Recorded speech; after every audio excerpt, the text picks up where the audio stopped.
Bem-vindos, amigos, mais uma vez ao seminário Prophecy Odyssey, onde estamos estudando as profecias de força industrial de Daniel, Apocalipse e alguns dos outros profetas maiores e menores. Estamos muito felizes por estarmos aqui com vocês novamente na cidade de Nova York e queremos dar as boas-vindas aos nossos amigos que estão assistindo online, assistindo nas várias redes, 3ABN e Hope International e Good News Network e Amazing Facts TV. É uma alegria estar com vocês.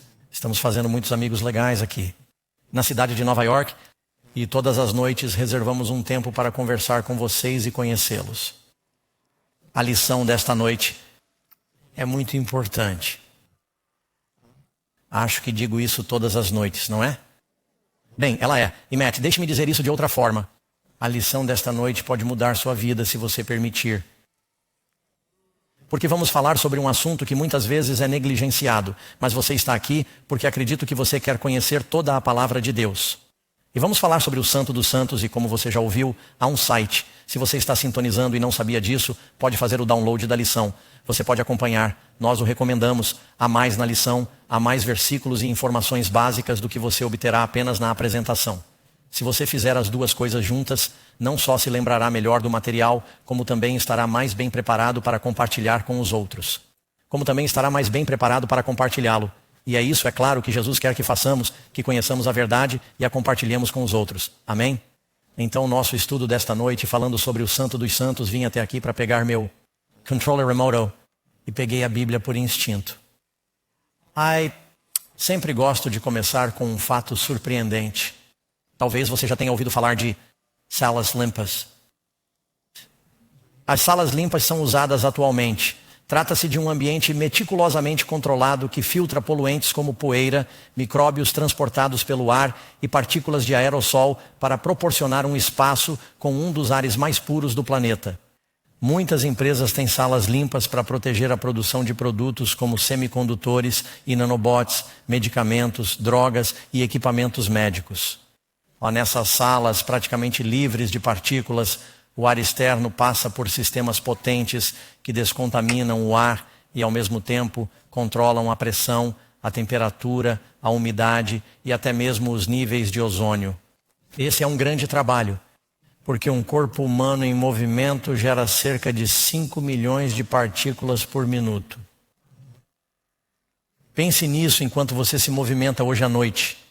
É por isso que os trabalhadores de salas limpas devem usar macacões especiais que não soltam fiapos, botas, máscaras faciais e óculos de proteção. Eles passam por uma espécie de câmara de descontaminação quando entram, até mesmo para se vestir. O desenvolvimento das salas limpas começou na década de 1860, quando um cirurgião escocês chamado Joseph Lister procurou limitar a presença de bactérias nas salas de cirurgia dos hospitais. De fato, muitos medicamentos foram medidos antes e depois de Lister, porque ele entendeu a importância do saneamento. A propósito, se você não sabia, sim, ele é o fundador do enxaguante bucal Listerine, enxaguante bucal. Quando Deus estava se preparando para salvar seu povo da escravidão no Egito e basicamente formá-lo de uma família e para uma nação que influenciaria o mundo, eles precisavam passar por um processo de purificação.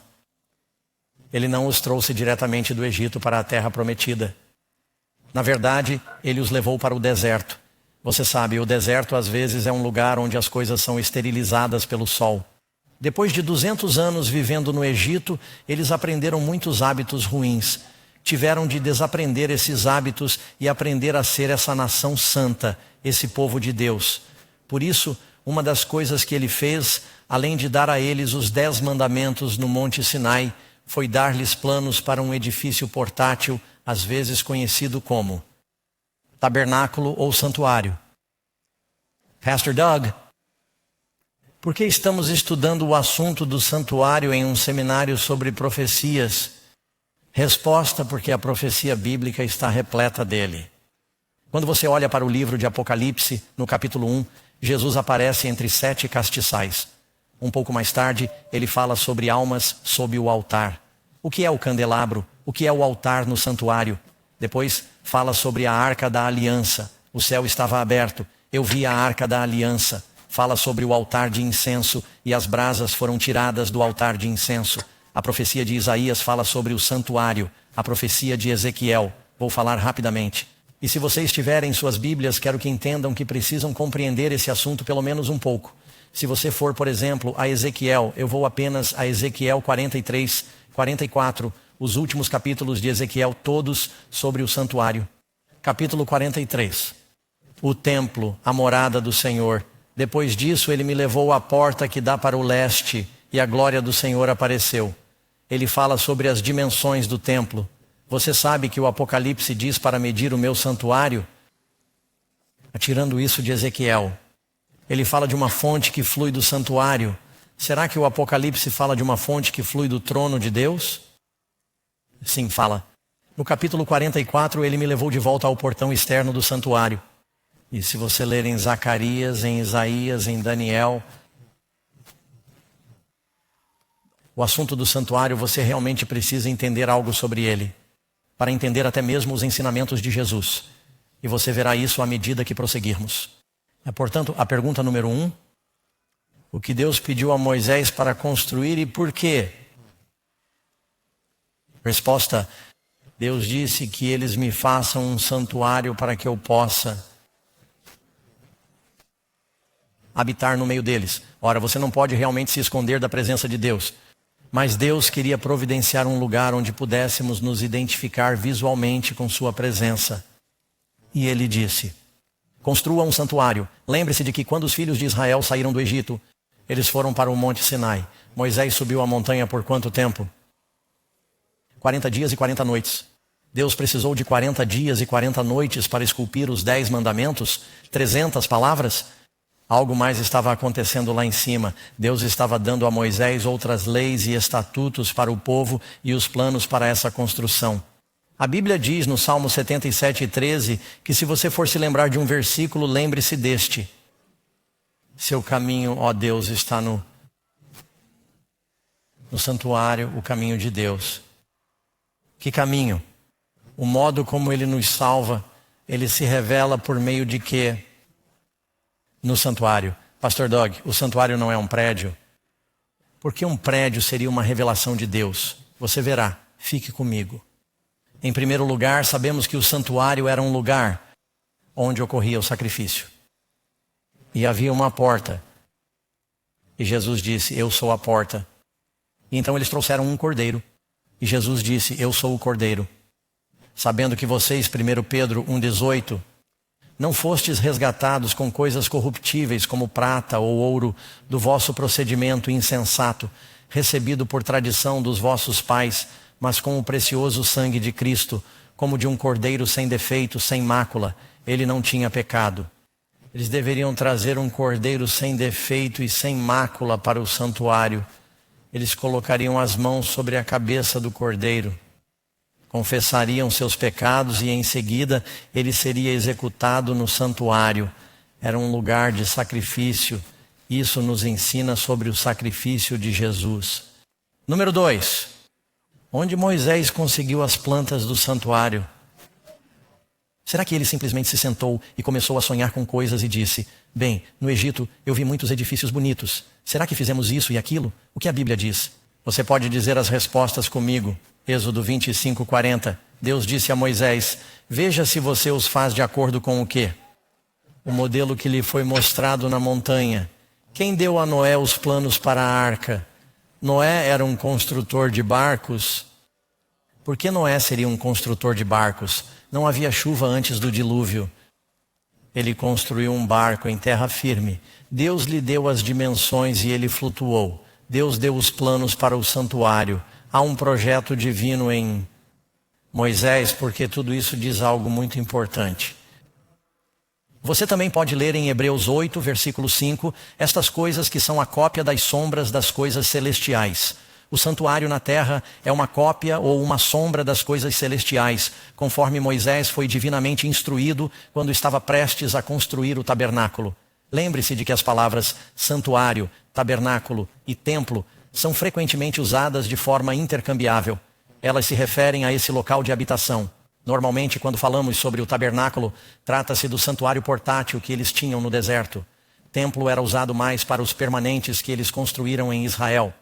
Quando ele estava prestes a construir o tabernáculo para ele, Deus disse: veja se você faz todas as coisas de acordo com o modelo que lhe mostrei no monte. Ora, um modelo é feito segundo um padrão. Quantos de vocês, rapazes, talvez moças, tiveram uma caixa de fósforos na infância? Cara, alguns de vocês foram privados. Quantos de vocês tiveram uma caixa de fósforos? Vamos lá, confessem. Quantos de vocês nunca levantam a mão quando o pastor lhes faz uma pergunta? Vocês sabiam que os carros de caixa de fósforos são projetados com lasers para serem precisamente, acho que é 1/50 do tamanho do original. O santuário que Deus construiu na terra, é claro, não é a verdadeira morada de Deus no céu, mas tem um padrão. Há coisas sobre a morada de Deus no céu e o plano de salvação que aprendemos com isso. Por exemplo, no santuário na terra há anjos de ouro em uma arca. Deus tem anjos de ouro ao seu lado ou anjos de verdade? No santuário havia um véu que tinha anjos entrelaçados no véu. Deus está cercado por uma tapeçaria de anjos ou por uma parede viva de anjos? O santuário na terra, você sabe, pode ter 6 metros de largura. No céu, pode ter 20 quilômetros de largura. Ou seja, é preciso pensar grande. Mas ele queria que entendêssemos algo sobre o plano de salvação. Então, aqui você vê o primeiro tabernáculo, os planos que os israelitas receberam na base do Monte Sinai. Eles costumavam ser capazes de montar e desmontar esse tabernáculo e levá-lo de um lugar para outro. Fizeram isso por 40 anos. E mesmo depois de anos no deserto, até a época do rei Davi, eles ainda estavam operando com esse problema. Ele havia sido consertado com frequência e componentes substituídos. Eles estavam operando com esse tabernáculo portátil. Agora, muito rapidamente, se você fizer uma vista aérea do que havia lá, é muito simples. Há 3 lugares no santuário. Você tem o que eles chamam de pátio. Diga comigo, o que é isso? No pátio você tem o lugar sagrado, lugar santo. E você tem o lugar santíssimo para o santuário interno. Há 3 partes da salvação: justificação, santificação, glorificação. Somos justificados no pátio pelo sacrifício de um cordeiro. Aprendemos a santificação e a santidade no lugar santo. Um dia você e eu estaremos na presença de Deus, habitaremos com Ele e estaremos no Santo dos Santos. Ele está descrevendo essa jornada. Há uma linha reta, uma porta de entrada. Há quantas maneiras de ser salvo? Ou nenhum outro nome foi dado entre os homens pelo qual devamos ser salvos. Jesus é o caminho, a verdade e a vida. Jesus disse: eu sou a porta. Qualquer um que tente passar por cima do muro é um ladrão e um salteador. Só existe uma porta. Ele é a porta. Assim eles entrariam neste santuário. E a propósito, você sabe que uma célula da vida tem 3 partes. Você tem o núcleo, o branco, a casca. E você pode ver todos os tipos de coisas na natureza, na criação de Deus. E o santuário pode estar relacionado a todas essas coisas. Até mesmo com seu corpo, mas agora estou me adiantando. Um pequeno fato surpreendente. Estou deixando mais um de graça. Li sobre um pastor no Brasil. Estaremos lá no final deste ano no Brasil. E talvez eu veja isso fora de São Paulo. Ele gastou $300 milhões na construção de um santuário com 10.000 lugares, que foi modelado de acordo com o Templo de Salomão. Ele até mandou importar as pedras de Israel. E tentou seguir o padrão em muitos aspectos. Mas não é idêntico. Há algumas diferenças. Muito bem. De volta ao verdadeiro santuário. Pergunta número 3. Vamos examinar os diferentes compartimentos. Como se chama nosso estudo de hoje? O Santo dos Santos. É para lá que estamos indo. Muito bem. Quais eram os móveis que estavam no pátio? Quando você entrou pela primeira vez, o que viu? Você começou a entrar e o texto diz que você deve queimar o carneiro inteiro no altar. É uma oferta queimada. Portanto, havia um fogo aceso. Agora, como esse fogo começou? Quando Moisés construiu o primeiro santuário, e ele foi dedicado, ele orou. O fogo veio de Deus do céu e acendeu o primeiro fogo naquele altar. E Deus lhes disse que de agora em diante, qualquer fogo que usarem no santuário, vocês devem sempre manter esse fogo aceso. As lâmpadas devem ser acesas com esse fogo. O altar de incenso deve ser aceso com esse fogo. É fogo sagrado. Um dia, os filhos de Arão disseram: não importa, fogo sagrado, fogueira. Eles usam a fogueira. o fogo de Deus saiu do céu e os destruiu. A propósito, eles estavam bêbados quando tomaram essa decisão. Isso vem à tona mais tarde. Era para ser fogo sagrado. Quando Salomão construiu seu templo, o fogo veio de Deus do céu e o incendiou para santificá-lo. E eles mantiveram esse fogo sagrado aceso. Sabe, em Arlington, eles o chamam de chama eterna. Eles tiram essas ideias do fogo sagrado que havia no antigo templo hebraico. O fogo aceso por Deus. Você nunca o deixa se apagar. Você continua usando esse fogo. A chama olímpica, eles continuam usando o mesmo fogo. Só que agora, acho que eles também o fazem eletricamente. Mas eles devem continuar usando o mesmo fogo para acender as tochas que carregam de um lugar para outro. Mas foi daí que surgiu essa ideia, esse conceito. O altar de holocaustos era onde os animais eram sacrificados. Lugar de sacrifício. Ele representa o sacrifício de Jesus. Estava localizado dentro do pátio. Isso também representava a cruz de Cristo e os sofrimentos de Cristo, quando ele passou pelo fogo dos sofrimentos por você e por mim. O que mais havia no pátio? Êxodo 30, versículo 18. Você também fará uma pia. Essa é uma grande vasilha, um grande pote que continha água, uma pia de bronze. Sua base também será de bronze e você colocará água nela. Portanto, você tem o fogo e a água. O que essa água representa? A pia de bronze, onde os sacerdotes lavavam as mãos e os pés. Essa lavagem representava o batismo. Os filhos de Israel, antes de entrarem no deserto, foram justificados pelo sangue do Cordeiro. Justificação. Deus os salvou do jeito que eles eram. Você vem a Jesus do jeito que você é. Muitas pessoas dizem, ó Senhor, quando eu tiver minha vida limpa, então virei à igreja. E isso é como? É como se você dissesse ao seu filho, você pode se limpar para tomar um banho? Isso não faz o menor sentido, não é mesmo? Não, você não limpa seu comportamento para poder vir a Jesus. Você vem a Jesus do jeito que está e Ele o limpa. Amém. Muitas pessoas ficam longe do Senhor. Elas dizem, sabe, quando eu conseguir resolver alguma coisa, e continuam dizendo, eu vou resolver tudo. E logo estão na igreja, em um caixão. Eles esperam muito tempo para se endireitarem. Você vem a Jesus exatamente como você é. É por isso que se chama justificação.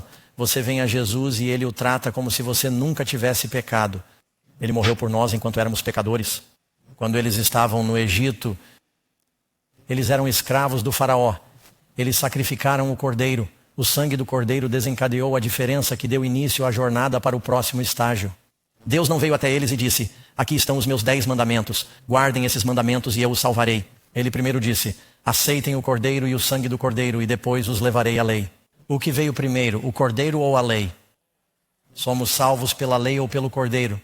Somos salvos pelo sangue do Cordeiro. Então, se o amarmos, primeiro mandamento, eu sou o Senhor teu Deus, que te tirei da terra do Egito, da casa da servidão. Não terás outros deuses. Ele está dizendo, fui eu quem o salvou da escravidão. Se vocês me amam, guardem os meus mandamentos. Ele demonstra seu amor por nós em primeiro lugar. Nós o amamos porque ele nos amou primeiro. O Cordeiro, Jesus, vem em primeiro lugar. Depois eles passaram pelo Mar Vermelho, o batismo. E uma coluna de fogo aparece para guiá-los. Na verdade, a coluna de fogo aparece antes de atravessarem o Mar Vermelho, bloqueia os egípcios e ilumina o acampamento deles. Portanto, você tem o altar de fogo e a água. Jesus disse, a menos que você nasça da água e do Espírito. O que é o Espírito? É o fogo. João Batista disse, eu os batizo com água, mas aquele que virá depois de mim os batizará com o Espírito Santo e com fogo. Precisamos desse batismo espiritual. Precisamos desse batismo com água. Os dois estavam lá no pátio do santuário. Você pode dizer amém? Agora vamos entrar no lugar santo. Vamos descobrir o que havia no lugar santo. Quais são os 3 itens de mobília que se encontravam no apartamento seguinte, conhecido como lugar santo? Em primeiro lugar, diz o texto, e eles podem até aparecer aqui na sala. Quem sabe? Você tinha a mesa. Diga comigo. Você a vê na tela. Vocês tinham o quê? A mesa dos pães da proposição. Veja, se você pegar a versão King James, ela diz pão de sapato. Isso me deixou confuso por anos. Eu continuava a chamá-lo de pão de sapato. Era apenas a palavra antiga. Pão da proposição significa que está em exibição. E essa mesa tinha quantos pães? 12 pães representando as 12 tribos. E era substituído a cada sábado e eles o mantinham fresco. E isso representa o pão da vida. e Jesus é o pão da vida. Amém. Cristo disse: eu sou o pão que desceu do céu para salvar os pecados do mundo. Mas Jesus não é apenas o pão da vida. Quando o povo estava com fome, Jesus disse: eu lhe darei pão e você o dará ao povo. Ele disse: dê-lhes algo para comer. Devemos compartilhar o pão da vida com os outros também. Portanto, o santuário não está apenas nos mostrando Jesus. Ele está nos mostrando o que devemos fazer ao modelar Cristo. Está bem? Então, o que vem a seguir? Temos a mesa do pão com sapato. E novamente já mencionei isso. Ela simboliza Jesus, que é o pão da vida. Eu disse que o homem não vive só de pão, mas de quê? De toda a palavra. E Cristo é a palavra feita carne. A próxima coisa que você vê no santuário, se for para a parede oposta, é uma vela. E isso às vezes é chamado de menorá. Era o candelabro que tinha 7 lâmpadas. E vamos ler isso. Quando você colocar as lâmpadas em ordem, as 7 lâmpadas iluminarão a frente do candelabro. Candelabro. E isso era para iluminar o templo. E eles deveriam usar o fogo sagrado do altar para acender a lâmpada. E quem é a luz do mundo? Jesus é a luz do mundo. E como esse candelabro era mantido aceso? Eles usavam óleo, o óleo nas lâmpadas. Do que esse óleo é um símbolo? É o Espírito Santo. E se você quiser que sua luz brilhe, você precisa do Espírito Santo. Amém. Cristo foi chamado de ungido. Ele foi batizado com o Espírito Santo. E você e eu. Jesus não apenas disse: eu sou a luz do mundo. Você sabe o que mais ele diz em Mateus capítulo 5? Você é a luz do mundo. Nós refletimos sua luz. Amém. Assim como a lua não tem luz própria, mas reflete a luz do sol. Aquele candelabro de 7 ramos era a luz. Ele também representa Cristo. A próxima coisa que você vê diz que você fará o quê? Um altar para queimar. Está vendo as respostas na tela? Oh, não, você está olhando para uma imagem na tela. Temos que lhe dar as respostas também. Você fará um altar para queimar. Incenso. Esse era chamado de altar de incenso. É a próxima peça de mobília que você verá. Nesse altar, eles pegavam um belo incenso. Eles o colocavam sobre as brasas. Novamente, todo o fogo vinha do fogo sagrado. Os vapores passavam por cima do véu para a presença de Deus. E isso representava os méritos de Cristo. O sangue de Cristo que torna nossas orações aceitáveis. Em nome de quem oramos? É em nome de Jesus. E é o Espírito Santo que intercede em nosso favor e torna nossas orações belas.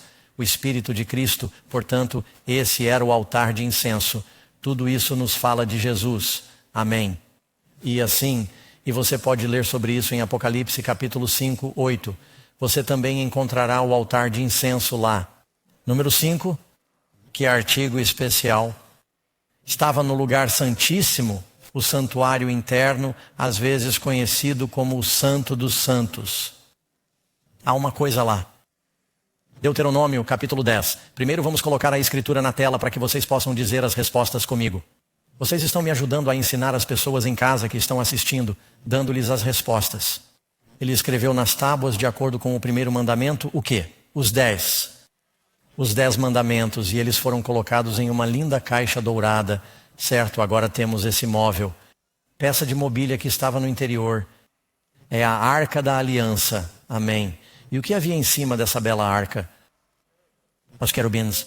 Quando Isaías foi visualizado, ele disse em Isaías capítulo 6, eu vi o Senhor em seu trono. Ele é ladeado por esses serafins. Serafins, querubins, são anjos de Deus. E eles clamam, santo, santo, santo é o Senhor dos exércitos. E o topo da arca era chamado, quem sabe? Propiciatório. Porque a glória shequina de Deus apareceria bem entre esses 2 querubins. E era ali que Moisés comungava. Havia essa glória flamejante que não podia nem mesmo ser contemplada, representando a presença de Deus. Agora, as pessoas gostariam de encontrar essa caixa de ouro. E vamos receber uma pergunta. Alguém vai perguntar, anote. Tentaremos respondê-la amanhã. Onde está a Arca da Aliança hoje? Alguém se lembrará disso. E vamos tentar anotar a resposta. Por que esse era considerado o tesouro mais importante do mundo? Era a caixa de ouro ou as pedras na caixa? Quantos de vocês pensariam que seria muito legal se descobrissem a Arca da Aliança? Você está certo. Isso o entusiasmaria? Porque isso o entusiasmaria. porque é uma grande peça de arquitetura, seria uma evidência. Mas o que havia na arca? Os 10 mandamentos. Quantos de vocês gostariam de descobrir os 10 mandamentos? Quantos têm uma Bíblia? Você pode descobrir isso agora mesmo. O tesouro que estava na arca da aliança está em suas mãos. Foi isso que Moisés disse. Não está muito longe de vocês para que se dirijam aos céus e digam: quem a fará descer? Ou quem irá às profundezas da terra e a fará subir?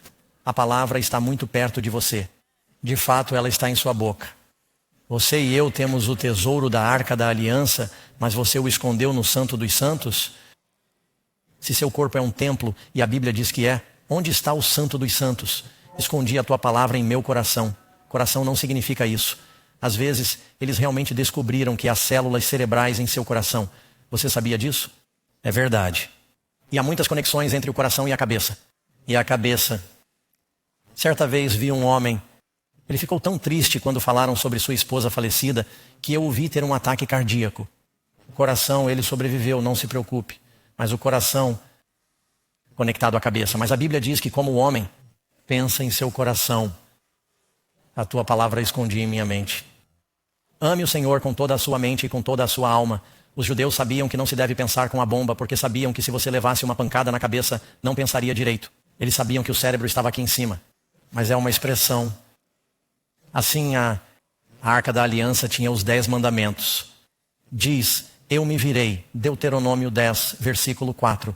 Então me virei e desci do monte e coloquei as tábuas na arca que eu havia feito, e lá estão elas, exatamente como o Senhor me ordenou.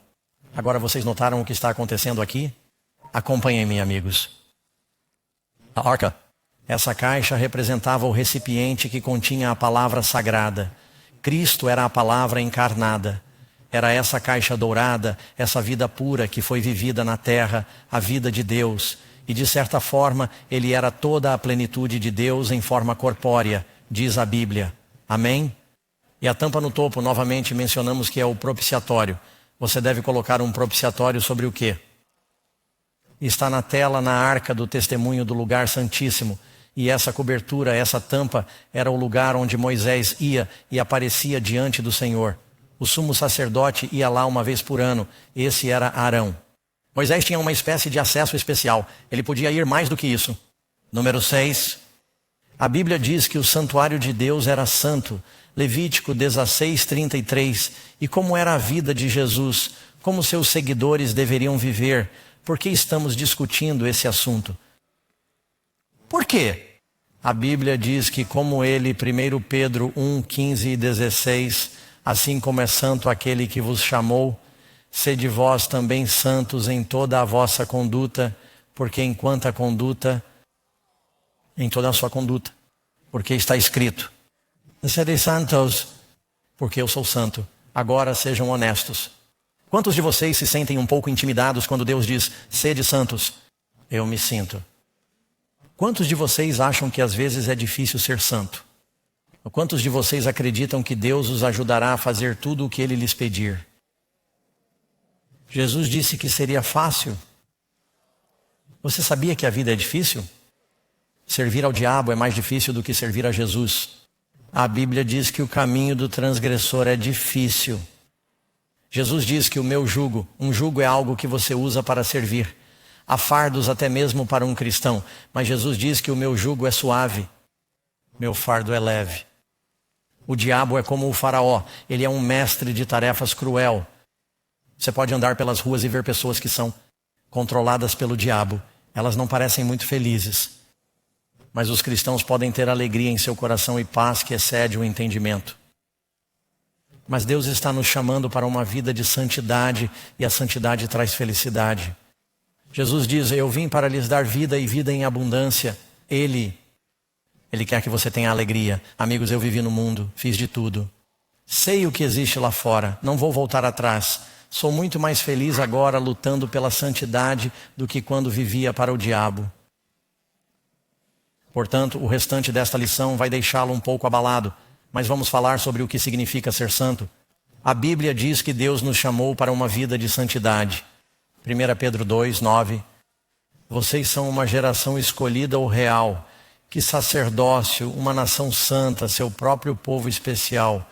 Então, quando Jesus morreu na cruz, o velho templo foi destruído. A palavra é caput. Jesus disse que estava terminado. E quando ele disse que houve um terremoto, o véu do templo se rasgou de cima a baixo. Não precisamos mais sacrificar cordeiros. Jesus agora é o Cordeiro de Deus. Amém. O sacerdócio não é um elenco especial. A Bíblia diz que agora vocês são sacerdotes de Deus. Somos um sacerdócio santo. Você sabe qual era a função de um sacerdote? Ser um mediador. Ele fazia a expiação. Você sabe o que significa expiação? Em um determinado momento estamos separados de Deus. O mundo está separado de Deus. Devemos trazê-los de volta a Deus para torná-los um com Deus. Devemos mediar e interceder. Devemos representar Deus. Deus chamou a nação judaica para ser uma nação de reis e sacerdotes, de modo que todas as outras nações se dirigissem a Israel, como a rainha de Sabá, para dizer: seu Deus tem tanta sabedoria, viemos dos confins da terra para conhecer o seu Deus. É por isso que ele colocou Israel naquela terra, entre 3 continentes, para que eles pudessem ser testemunhas para as nações. E então, quando Jesus morreu na cruz, essa prerrogativa não pertence somente aos judeus, mas também aos gentios. Mas nós devemos ser santos. E devemos representar nosso santo Deus. Agora veja o que está acontecendo aqui no santuário. Você tem uma porta. Quem é a porta? Jesus é a porta. Ele é o único caminho. Ele é a verdade e a vida. E então eles sacrificavam o cordeiro, traziam o sangue e o colocavam nas pontas do altar. E esse altar com o fogo representa a cruz, o sacrifício, os sofrimentos. Jesus então vai para a pia. Cristo foi batizado cheio do Espírito Santo. Nós somos batizados. Também aceitamos o sangue de Cristo. Somos lavados por meio do batismo. Então você entra no lugar santo. E no lugar santo, quantas coisas havia lá? O pão, a luz, o altar de incenso. Essas são as 3 disciplinas da vida cristã. Devemos nos alimentar do pão da vida, ler nossas Bíblias. O altar de incenso é a oração. Devemos orar. E a luz, devemos deixar nossa luz brilhar e ser testemunhas. Se você fizer essas 3 coisas, não voltará atrás. Se você ler sua Bíblia todos os dias, não precisa lê-la o dia inteiro. Se você ler até mesmo 5 minutos por dia. Se você disser 5 minutos por dia, vou orar.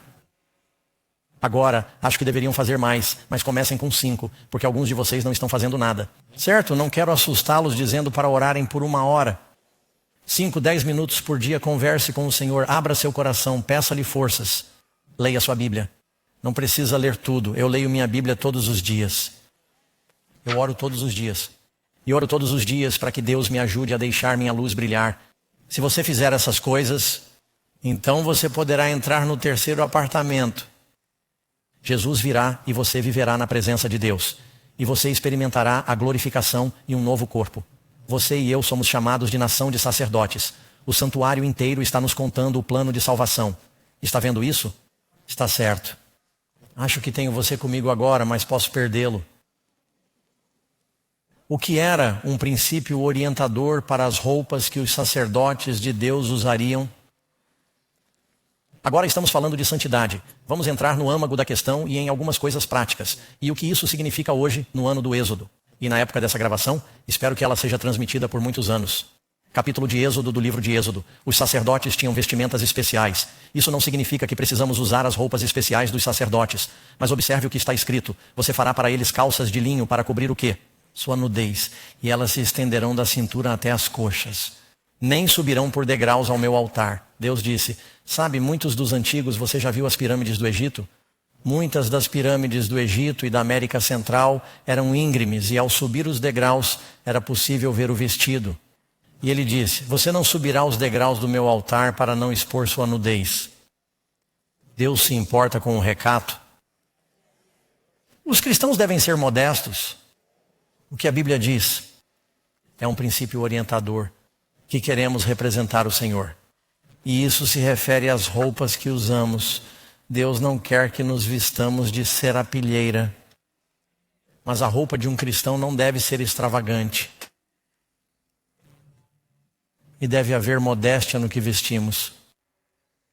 Não devemos nos vestir com o propósito de atrair ou destacar nossa sexualidade. Agora sei que muitas senhoras neste momento começaram a olhar para o relógio. Porque sabe de uma coisa? A publicidade, tudo o que você vê na publicidade, sempre tem mulheres na capa. E dizem que você pode parecer mais sexy. É quase como se estivéssemos sendo bombardeados com essa imagem. Mas o que Jesus disse? Se um homem olhar para uma mulher e cobiçar em seu coração, poderá cometer adultério em seu coração. Essas palavras são de Jesus. Então, se um homem ou uma mulher se veste especificamente com o objetivo de tentar despertar sexualmente outra pessoa, é isso que Deus quer que façamos? Você não ouve sermões como esse com muita frequência, não é mesmo? Mas é isso que a Bíblia diz? Sei que há algumas pessoas por aí que são pervertidas.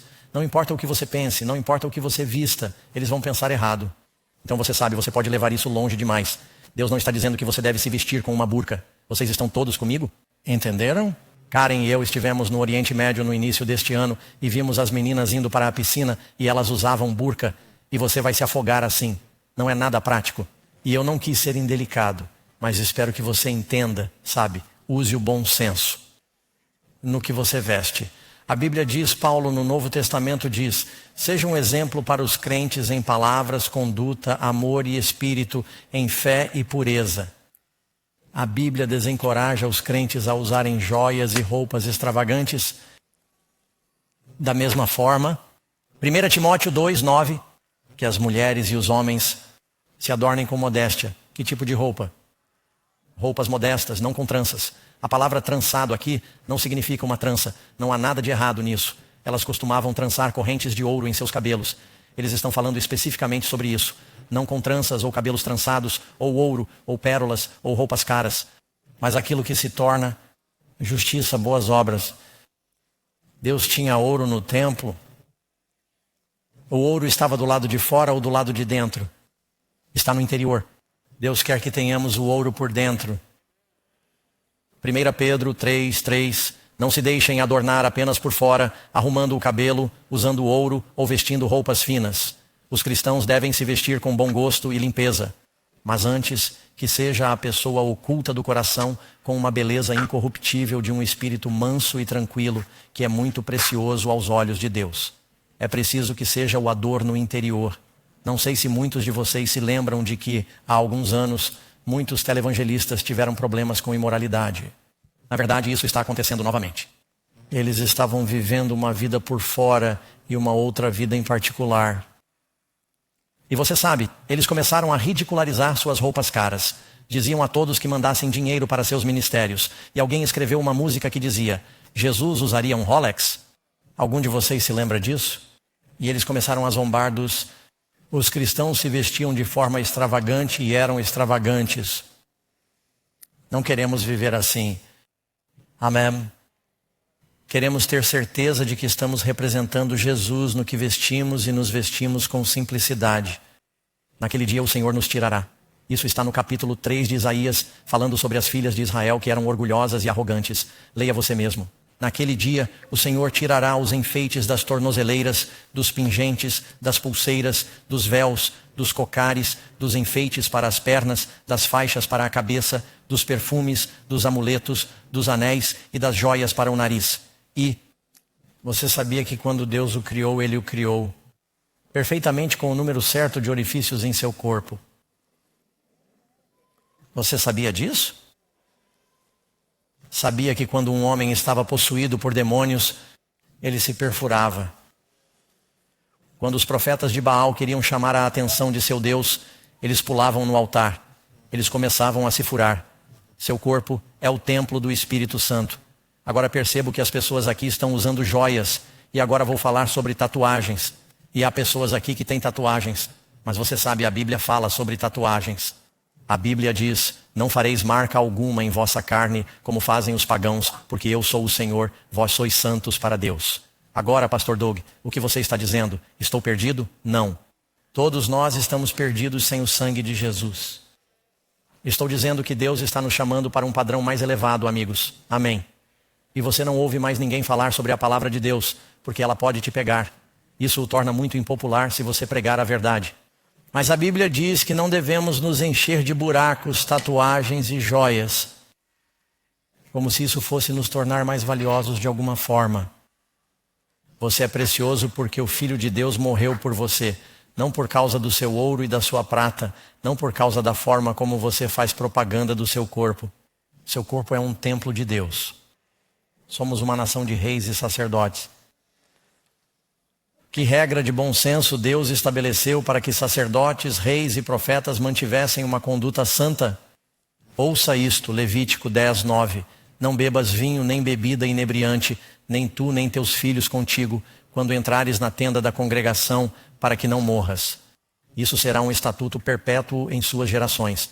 Isso foi dito depois que os filhos de Arão entraram embriagados e ofereceram fogo estranho. Desceu fogo do céu, da parte de Deus, e os devorou.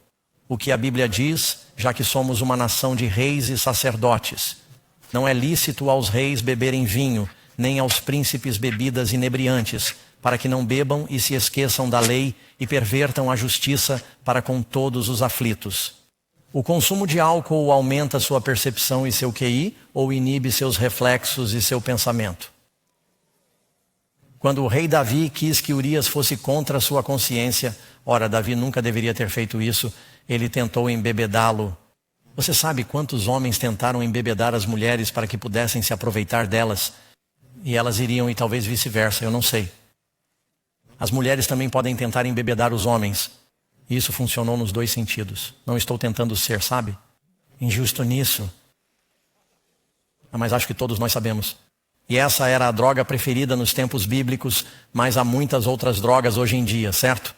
Deveríamos estar usando essas coisas, ou Deus quer que tenhamos nossos sentidos? Há toda uma geração que o diabo controlou porque suas mentes estão tão confusas com o álcool e as drogas. Deus queria que João Batista fosse cheio do Espírito Santo. Qual foi a instrução que lhe foi dada? Porque ele, João Batista, não beberá vinho nem bebida forte. Por quê? Ele será cheio de quê? Do Espírito Santo. Andando pela rua esta semana, vi uma placa na frente de uma loja: cerveja, vinho e destilados. Não era o Espírito Santo, é um espírito diferente. As pessoas começam a beber álcool e adquirem um espírito diferente. Vou lhe dar alguns fatos rápidos. Estes são os fatos. Mais da metade das pessoas que estão presas atualmente estão presas por causa de crimes cometidos sob a influência do álcool. Em mais da metade dos casos de violência doméstica, o álcool está envolvido. Mais da metade das pessoas que morrem nas estradas está envolvida com álcool. E infelizmente muitas pessoas matam outra pessoa que não estava usando álcool. Mais da metade das pessoas que vão para o pronto-socorro do hospital é alcoolizada. Doenças mentais, cerca de 25%. Álcool. Até que ponto nós, cristãos, devemos apoiar isso? Nossos corpos são o templo do Espírito Santo. Noé bebeu vinho e andou nu em sua tenda. Sim, ele bebeu vinho. E como isso acabou? Ló bebeu vinho e dormiu com suas filhas. Você diz, bem, eles fizeram isso na Bíblia. Sim, não acabou bem, não é mesmo? Jesus, eles dizem, Jesus transformou a água em vinho, vinho novo. Jesus não fez bebida para uma festa, amigos, não, Senhor. Na última ceia, eles disseram, você guardou o melhor para o final. Ele disse, não o beberei até que o beba com vocês, novo no reino de meu Pai. Não estava fermentado. Número 10. Deus fez alguma distinção com relação aos animais que seu povo poderia sacrificar e comer? Estamos falando do templo. Eles podiam levar um gambá para o templo e oferecer um gambá ao Senhor? Poderiam trazer um urubu? Poderiam trazer um porco? Seu corpo é o templo do Espírito Santo. Você sabia que a diferença entre animais limpos e impuros não era apenas para os judeus? O que a Bíblia diz? Gênesis 8, versículo 20. Noé construiu um altar para o Senhor e tirou de cada um deles que tipo de animal? Animais limpos. E de todo tipo de ave. Pássaro limpo, e ofereceu um holocausto. Isso foi depois do dilúvio. Agora, se ele tivesse tomado apenas 2 deles, eles teriam sido extintos. Mas ele tomou os animais limpos por 7. E os animais impuros 2. Se Deus achasse que não havia problema em comer porcos, eles estariam extintos agora, porque teriam levado costeletas na arca e teriam desaparecido. Certo? Mas eles só comiam os animais limpos. Você sabia que isso não era uma lei? Quantos de vocês são parentes de Noé? Alguns de vocês não têm parentesco com Noé. Precisamos conversar mais tarde, porque tenho visto todos esses YouTubes sobre OVNIs e estou começando a me perguntar. Somos todos parentes de Noé. Amém. A propósito, você sabe o que isso significa? Somos todos irmãos e irmãs. E se eu tiver um acidente de carro e precisar de O positivo, não importa a sua raça. Se você tem o positivo, pode salvar minha vida. Amém. A Bíblia diz que Deus fez de um só sangue todas as nações. Amém. Somos todos irmãos e irmãs. E Deus simplesmente tem muita criatividade na maneira como os genes funcionaram. Então sei que alguns de vocês estão pensando, Pastor Doug, você está me dizendo que devemos comer animais limpos? Se você vai comer animais, coma os limpos. Como você sabe a diferença entre o limpo e o impuro? Deus nos dá critérios bem claros. Se o animal tem casco dividido, casco fendido e mastiga o quê? A ruminação é um animal limpo. Os animais limpos compartilham essas duas características. Casco fendido, eles mastigam a ruminação. Isso se refere a ovelhas, cabras, vacas, veados e coisas assim. Camelo, não estamos limpos. Eles ruminam, mas têm uma pata. O porco tem casco fendido, mas não rumina. A Bíblia diz que eles são uma abominação. Quando sempre procuro novas palavras para descrever os porcos, tudo o que consigo encontrar sabe, eles são porcos. E sei que algumas pessoas têm porcos, eles são inteligentes. Algumas pessoas têm cachorros, eles também são inteligentes, mas eu não vou comer meu cachorro. A Bíblia diz que eles são necrófagos. Os cães e os porcos são necrófagos. Deus não quer que comamos animais necrófagos. Você pega triquinose e algumas pessoas acham que pegaram artrite e bursite e pegaram rogite. Entre a vida marinha, Deus diz que ela precisava ter o quê? E barbatanas e escamas para estar limpo. E a regra para as aves era um pouco mais simples. Elas precisavam ser as aves forrageiras, ou seja, aquelas que andavam por aí, como os perus, as galinhas, os fazões e as pombas. Mas os urubus, os falcões e as aves de cairn eram impuros. Não deviam ser comidos. Um guia rápido sobre o limpo e o impuro. Não se deve comer porcos, coelhos e mariscos. Os mariscos vivem no fundo do mar. Eles são necrófagos. A Bíblia diz que eles são impuros. Alguém vai dizer, mas Pastor Doug, Atos capítulo 10, Pedro teve uma visão. E o lençol desceu cheio de animais impuros. E Deus disse, não chame de impuro o que eu disse que é limpo. E Pedro está se perguntando, o que significa essa visão? E alguns gentios bateram a porta porque Pedro e os judeus estavam discriminando os gentios. E Deus disse, não os chame de impuros, quero que o evangelho chegue até eles. O Pedro nunca tira nada desse lençol e o come. 3 vezes esse lençol cheio de animais impuros desce e Deus diz, levante-se, mate e coma. Pedro diz, ouça o que Pedro diz. Não é assim, Senhor, sua palavra proíbe isso. Eu nunca comi nada comum, impuro. Estamos em 34 d.C., depois de 3 anos e meio seguindo Jesus, eles nunca viram Jesus comer nada impuro. Pedro está se perguntando o que a visão significa. Mais tarde ele diz à igreja, Deus me mostrou para não chamar nenhum homem de impuro. Foi assim que Pedro interpretou aquela visão. Não tinha nada a ver com comida. Ele nunca tirava nada e comia. Os judeus estavam chamando os gentios de impuros. Os porcos não se tornam limpos quando você se torna um cristão. Os gambás não se tornam limpos. Quantos de vocês são pais? Vocês se importam com o que seus filhos comem? Vocês dizem, mas Pastor Doug, eu pensei que desde que eu orasse sobre isso, tudo estaria bem. E Deus vai abençoar. Porque a Bíblia não diz que toda criatura de Deus é boa e nada deve ser recusado, pois é santificada pela palavra de Deus. Sim, algumas coisas na Bíblia são santificadas como alimento, as limpas. Algumas coisas não são santificadas. Caso contrário, quando seu filho estiver se preparando para o café da manhã e pegar os flocos de açúcar e colocar os bolinhos de cacau e depois colocar o xarope de bordo por cima, você pensará, o que você está fazendo? Espere, eu ainda não coloquei o sorvete. E você diz, você não pode fazer isso. Ah, mas espere, vou orar, mamãe. Vou pedir a Deus que o abençoe. Vai ficar tudo bem. Você sabe como isso se chama? Zombar de seus pais. Será que vamos zombar de Deus? Você sabe que a Bíblia diz que o que você semear, você colherá. A ideia de que você pode orar por alimentos ricos em colesterol e não terá problemas difíceis é zombar de Deus. É importante o que você come. Seu corpo é um templo do Espírito Santo. Número 11. O que Deus diz sobre comer alimentos impuros? É uma ofensa grave? Mas você sabe que seu corpo é o quê?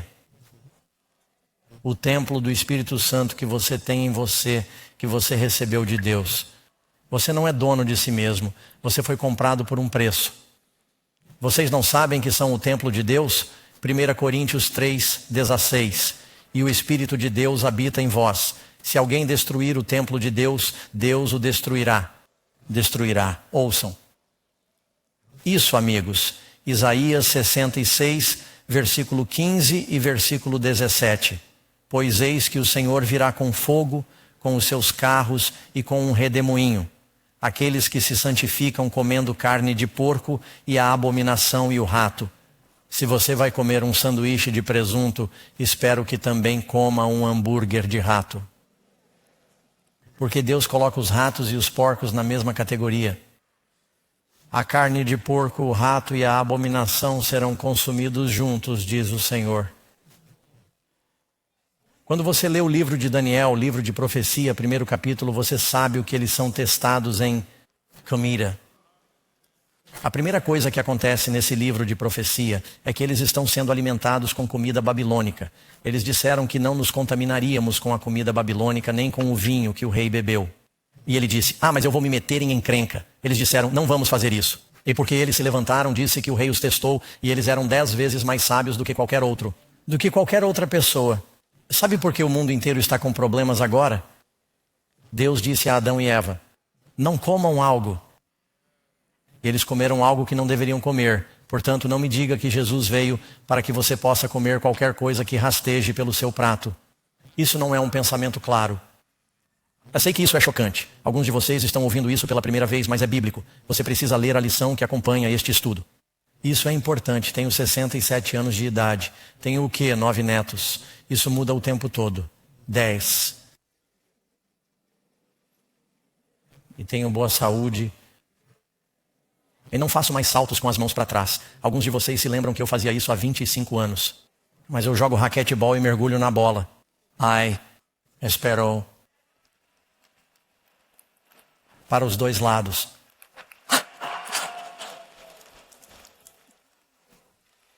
Então, para um cara velho, estou em boa forma. Você pode perguntar ao pastor Ross. Eu provavelmente poderia correr mais que a maioria dos adolescentes daqui em 50 metros e vencê-los. Sou vegetariano há 45 anos. E sigo esses princípios bíblicos e isso lhe proporciona melhor saúde e vida mais longa. A propósito, se você não sabe, os adventistas do 7º dia vivem 10 anos a mais do que a média. E infelizmente a maioria dos adventistas não segue tudo o que deveria. Eles não comem os alimentos impuros, mas comem muito açúcar.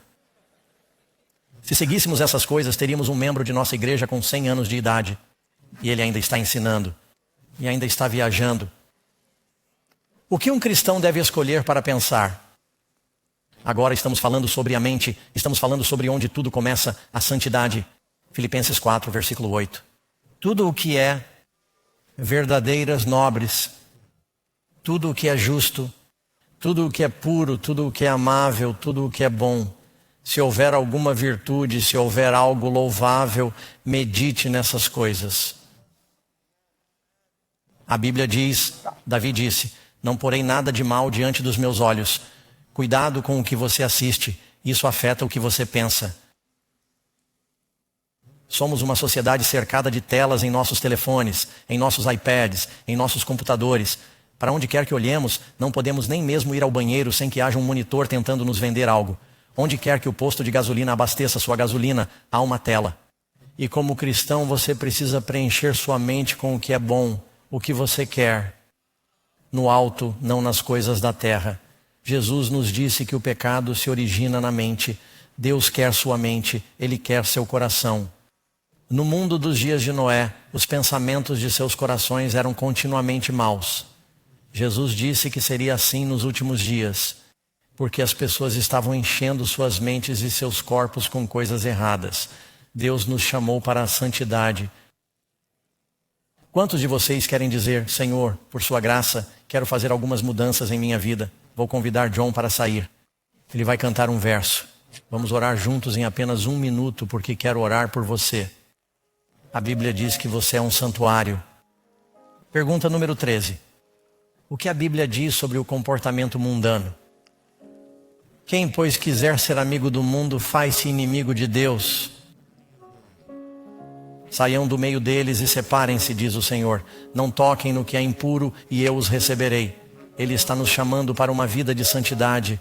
Quantos desejam essa vida? Amém. E quantos de vocês nesta noite querem dizer: Senhor, quero me apresentar como sacrifício vivo. Quero estar entre seus reis e sacerdotes. Faça-me santo. Estou indo exatamente como estou. Ele diz: seja santo. Isso significa que você pode ser o que Ele quer que você seja. Você acredita nisso? Amém. Vamos falar sobre isso novamente amanhã à noite. Quero dizer aos nossos amigos, antes de sairmos do ar, que não percam nossa aula de amanhã à noite. Será a profecia do tempo mais longo. Quando será? Amanhã à noite. Deus os abençoe, amigos. Vamos nos despedir aqui. Orem com seus grupos locais. Vamos orar aqui mesmo em Nova York.